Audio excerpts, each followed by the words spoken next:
Hai miyam, nasi mukbang mama puna lai nang mayamda hanan koranjari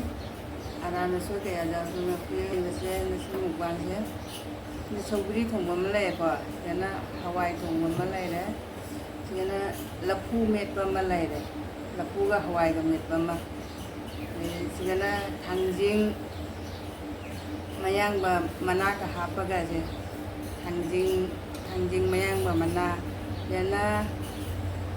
nga baja male asigi nasi mathen se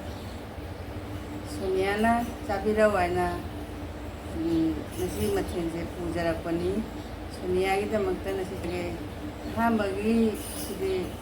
laida hana kala aku me pasut sobri so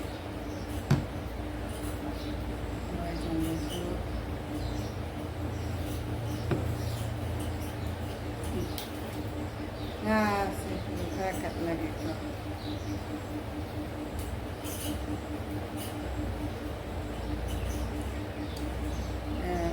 Soalnya nga tahu baga, subi thong baga, hanjing met baga sabi rawai baga ni sa.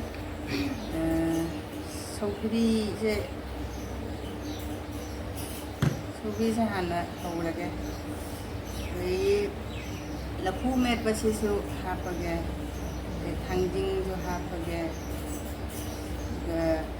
nga ataw ba si hapage nga ataw ba si aina beson lupaga taw bani nga si jenge kamaina tawge sinaw sing mayamda injare haurage ha bese konse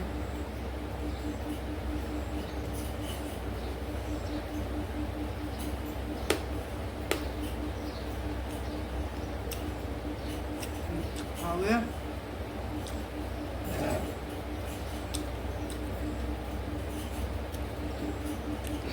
sobi je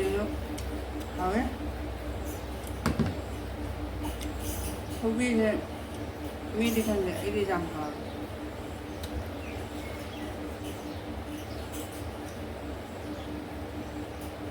kapu me pagi hawe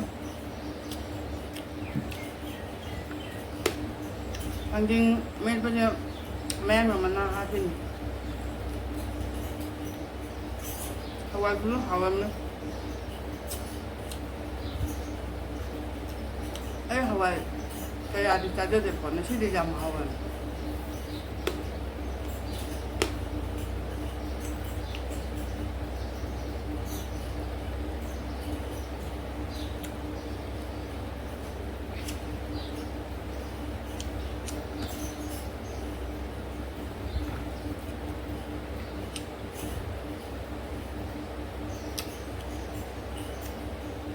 Mayang bermananya anjing may berjam hawa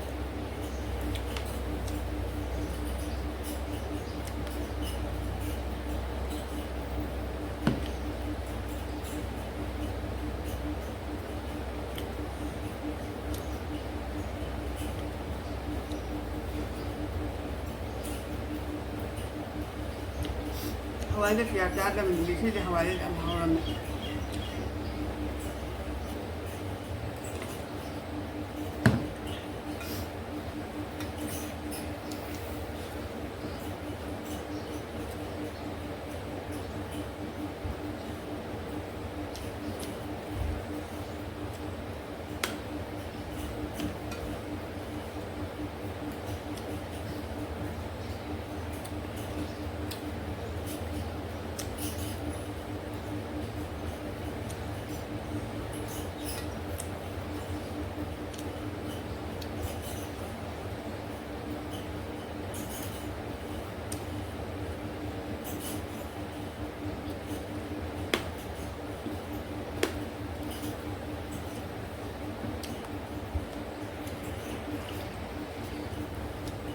Mayam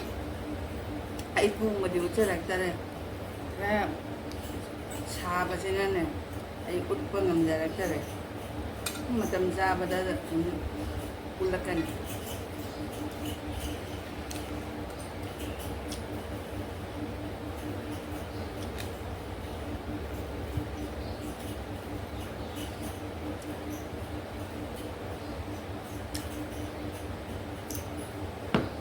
ꯑꯩꯅ ꯍꯋꯥꯏ ꯊꯣꯡꯕꯁꯦ ꯍꯥꯎꯒꯗ꯭ꯔꯥ ꯍꯥꯎꯔꯣꯏꯗ꯭ꯔꯥ ꯁꯨꯝ ꯈꯟꯕ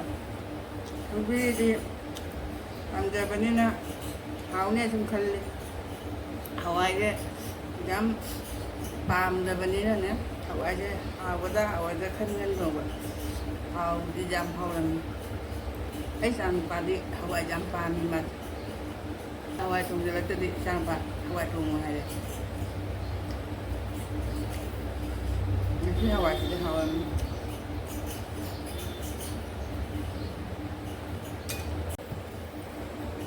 mayam ai cha ba loi jare mayam ai video se nungai di like share subscribe comment to below mayam na